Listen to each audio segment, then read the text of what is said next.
The keys to successfully painting your room, you've got to follow a process. You end up doing your prep work, of course, then the painting starts.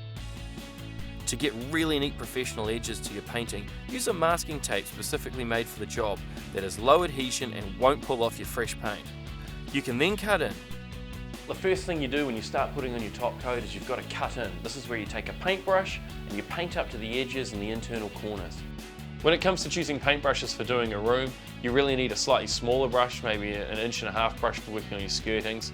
You need good quality roller sleeves. And it comes down to patience. You'll notice that professional painters have a pattern to how they do it, and it's very regimented and they get through the house very, very quickly. Always use a base undercoat, as this helps build up a quality layered finish and means you'll only need 2 top coats rather than 3. Undercoating is a very important part of the process, and it's made a lot easier if you use the right kind of products. Wattle Interior Design Acrylic Sealer Undercoat is perfect for the job, as it is quick drying and superior for sanding. First of all, you'll want to paint your ceiling, otherwise you'll get splatters on everything if you're not too careful. Rolling the ceiling, well, that's just a nasty job, full stop.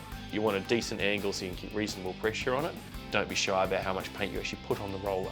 Wattle Interior Design have a great ceiling white flat finish that gives great coverage and will be very forgiving if the surface isn't quite 100%.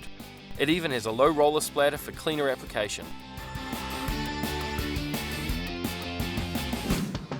For the main painting process, always use a roller. This gives a smooth, even texture with a more consistent coverage of the walls. Now when it comes to technique, you may have seen this done on a few makeover shows. People painting like this.